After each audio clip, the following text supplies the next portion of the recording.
Good morning, Grizzlies. I'm Damon. I'm Caden. And we got some news for you. So here's what's going on in theater news. Many of our thespian students are going to state after going to regionals. At state, there will be workshops, cooperative activities, and watching shows, including Urinetown and Hadestown. The people who did good enough at regionals will be performing at state, those being Gideon McKay and Bella Eberly with a duet, Jaden Smith and Mitchell Roning with a duet, and Jaden again with a solo. That's theater news. Off to you, bud. All right, I'm here to talk about the school's current budget cuts. Our superintendent, Debbie Brockett, our school board, and our school's financial department team have been working hard to figure out how to handle the over $6.8 million deficit affecting our school district over the next 2 school years. Superintendent Brockett has been transparent with her brainstorming with both staff, community members, establishing surveys, committees, and roundtable discussions to figure out some different ways to help cut the budget and save money. Here are some possible ways our schedule could change in the next 2 years. First, we've got a 7-period schedule, so you'd be missing 1 class. Trimester schedules, which is 3 semesters instead of 2, each usually being around 2 weeks long. A and B block, but in place of, we'll have increased class sizes, and we can have a 4-day week. You know, I've been feeling pretty chilly today. Chilly? You know what also knows a lot about being chilly? Who? Mia with weather. On to that. What's up, Grizzlies? I'm Mia, and I'm going to be telling you the spring-tastic weather for spring break. Sunday through Saturday, highs in the mid-50s and lows in the low 40s. Sunday and Monday will be quite cloudy, a little warm. Go outside, stay inside, just keep warm. Tuesday will be the sunniest day of the week, so go outside and get that sunshine while it lasts. Wednesday through Saturday will be all rain. Stay inside, watch a movie, drink hot cocoa, just keep warm. That's all I have for you, Grizzlies. Now sending out to the next segment. Thank you, Mia. And today I'll be talking about sports. But first, I want to give a big shout out to Mr. Costi for winning the Pacific Conference Coach of the Year award. Yesterday, the girls basketball team made it into their quarterfinals round and went against Clackamas. They played well and fought hard, but were sadly defeated with a score of 29-60. Spring break is coming up, so it's going to be a week off now on. Enjoy your week inside, outside, or however you would like. One activity we could recommend is Teen Tech Week at the library from Monday to Saturday. You can find all the information you need to know just look up Teen Tech Week at McMinnville High School. You'll be able to find it there. There'll be all sorts of stuff like VR headsets, Beat Saber, and free MetaQuest games, and plenty more. Back to the desk. Hey there, Grizzlies. So you were doing an interview with the Bruin, right? I did, actually. I think we should cut to that right now, you think? Yeah. All right, let's cut to that. Hello. May you introduce yourselves?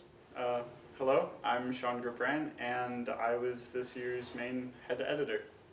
I'm Brooke Anderson, and I was Sean's co-editor of The Bruin, now head editor. All right, thank you. Now, we're going to move on to some questions. Why did you two become Bruin editors? I became an editor because I'm really passionate about journalism, and I thought being a part of the paper's editorial board would be really fun.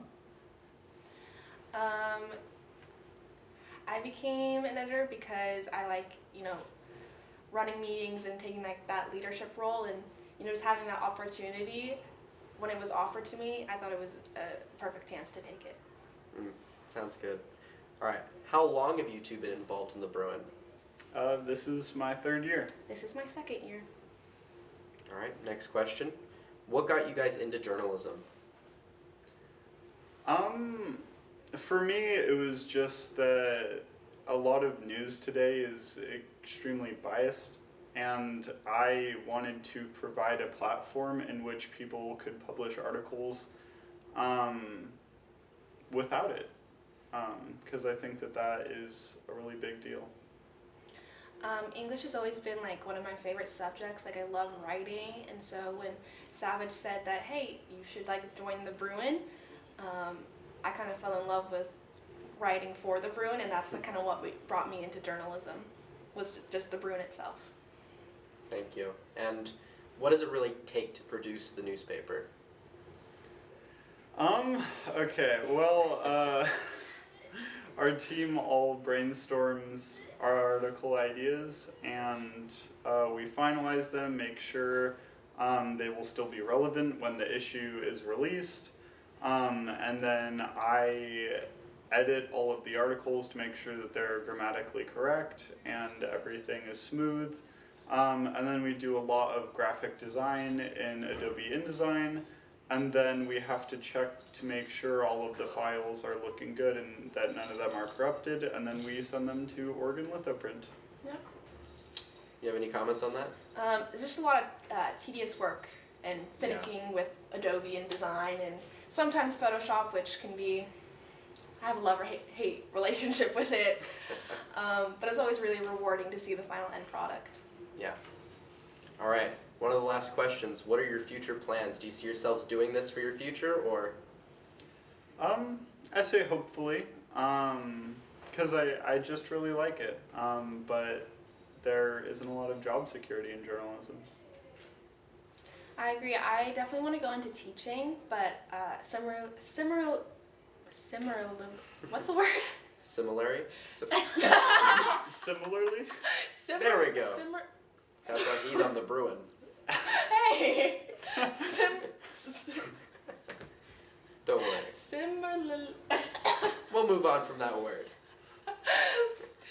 Just like Doc Savage, on the side she does like different things like art or just kind of like side jobs from what she teaches, and I think I can definitely see myself going into that as well, and just having something on the side as well as like teaching or just teaching English.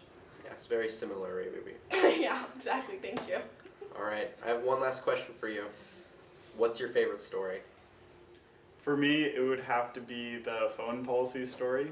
Although there were a lot of eyes on us and it was very controversial, I'm glad that we were able to provide a platform in which we could clarify any confusion that there was and just talk about an issue that a lot of people were thinking about. Like Sean, not similarly, like Sean, it was also a story from this year. It's the Sources of Strength and the Michael and Jade Morris Scholarship Fund. There was a lot of controversy around it, just like if we should put it in the Bruin in general, and I'm really glad that we did, and we did shed light on it, because it was a lot of talk about like, how do we put this out without being like insensitive or like, you know, feelings getting hurt or whatever, because it's a very like sensitive topic for people, and I'm really glad that we did put it out there, and I think it was really well written. Me and Savage co-edited and wrote it together, and I'm just really glad it got put out there, and it's one of my favorites so far. All right. Thank you, Sean and Brooke. That's all we have for you. Thank you for having Thank you. us. All right. We'll see you later. Goodbye. That's all we've got for you, Grizzlies. I've been Damon. And I've been Caden. And we'll see you next time.